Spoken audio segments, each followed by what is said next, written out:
Bonds have long been considered a safe haven for investors seeking steady income and lower risk. But with changing interest rates and market conditions, many wonder, are bonds still a smart choice today? In this quick dive, we'll explore how bonds fit into modern portfolios, the risks and rewards they carry, and whether they still deserve a place in your investment strategy. Let's find out if bonds are still worth your money in today's market. Today we will talk about investing in bonds. Are they still worth it? So before we start, make sure to hit the like button and subscribe to my channel. 1. Understanding bonds and their role in investing. Bonds are a type of fixed income security that represent a loan paid by an investor to a borrower, typically a corporation, municipality, or government entity. When you purchase a bond, you are essentially lending money to the issuer in exchange for periodic interest payments, called coupons, and the return of the bond's face value at maturity. Bonds are traditionally viewed as safer investments compared to stocks, offering predictable income and lower volatility. They serve a crucial role in diversified portfolios, balancing risk and providing stability during market downturns.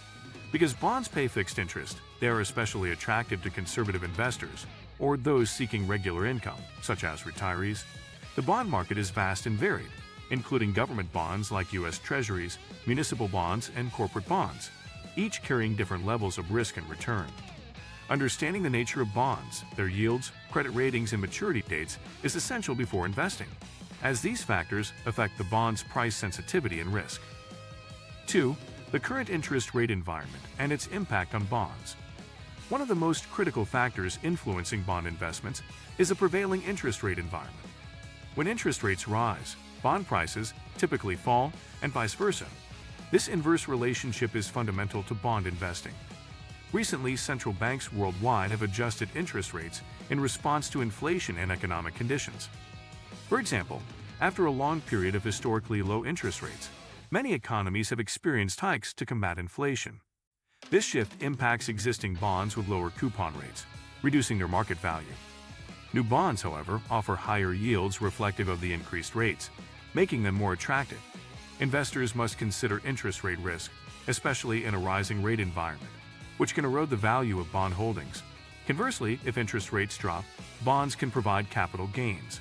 The timing of bond purchases and maturities, therefore, plays a significant role in maximizing returns and mitigating risks related to interest rate fluctuations. 3. Types of bonds and their risk profiles.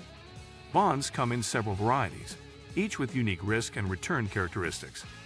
Government bonds, such as U.S. Treasuries, are considered the safest due to the government's ability to print currency and its low default risk. These are ideal for conservative investors seeking stability. Municipal bonds offer tax advantages and fund public projects, but carry varying credit risks depending on the issuer's financial health.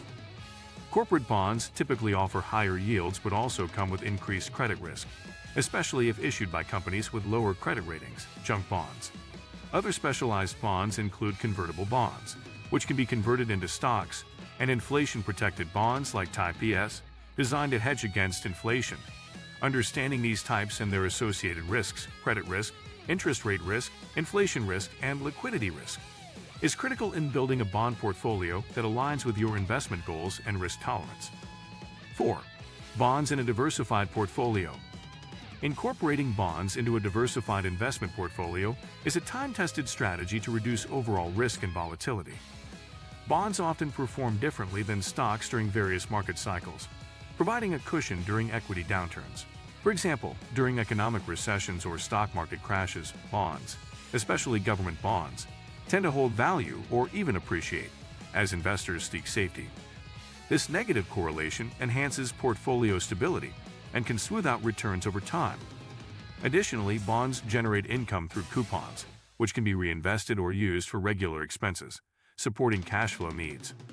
Portfolio allocation models, such as the classic 60/40 split between stocks and bonds, rely on bonds for capital preservation. However, the ideal bond allocation depends on the investor's age, risk tolerance, and financial goals. 5. Inflation and its effect on bond returns. Inflation is a key factor that can erode the real returns of bond investments. Since bonds pay fixed interest, rising inflation reduces the purchasing power of these payments and the principal return at maturity. In a high inflation environment, the real yield of bonds can turn negative, making them less attractive compared to assets that adjust with inflation, like stocks or real estate. To combat inflation risk, investors may consider Treasury inflation-protected securities, TIPS, or bonds with shorter maturities that are less sensitive to inflation. Inflation also affects interest rates, as central banks often increase rates to control inflation, which in turn impacts bond prices. Therefore, inflation expectations must be integrated into bond investment decisions to preserve purchasing power and avoid losses in real terms. 6. Yield curve and its insights for bond investors. The yield curve, a graph plotting interest rates of bonds with different maturities, is an important tool for bond investors. Typically upward sloping, it reflects higher yields for longer maturities due to greater risk over time. However, when the yield curve inverts, short-term rates exceed long-term rates. It signals potential economic trouble ahead, often preceding recessions. Understanding the yield curve helps investors decide which maturities to target. A steep yield curve offers opportunities to lock in higher yields on long-term bonds, whereas a flat or inverted curve suggests caution and favors short-term bonds. The yield curve also influences bond pricing and expectations for future interest rate movements. Investors who grasp the yield curve dynamics can better manage duration risk and optimize bond portfolio returns relative to economic cycles. 7. The role of bonds in today's market. Are they still worth it? Given the evolving economic landscape, the question arises, are bonds still worth investing in? The answer depends on your investment objectives and market conditions. While the low interest rate era diminished the appeal of bonds for yield, the recent rise in rates has rejuvenated their attractiveness, especially for income-focused investors. Bonds continue to offer diversification, income, and risk mitigation, particularly in uncertain markets. However, investors must be wary of interest rate risk and inflation risk, which can reduce bond returns. Active bond management and selecting bonds with favorable credit quality and durations can help navigate these challenges. 8. Strategies for investing in bonds moving forward. To make bonds work in today's environment, investors should adopt a strategic approach. Diversification within the bond sector, mixing government, municipal, and corporate bonds, can optimize risk-adjusted returns. Laddering bonds or staggering maturities reduces reinvestment risk and improves liquidity. Investors may also explore bond funds or ETFs for broader exposure and professional management. Considering inflation-protected bonds can guard against purchasing power erosion. Regularly reviewing the portfolio to adjust for interest rate and credit risk is essential. Ultimately, bonds remain a valuable component of balanced portfolios, offering stability and income when chosen carefully. If you like this video and would like to see more like it, please give it the thumbs up. Leave a comment and click the button to subscribe.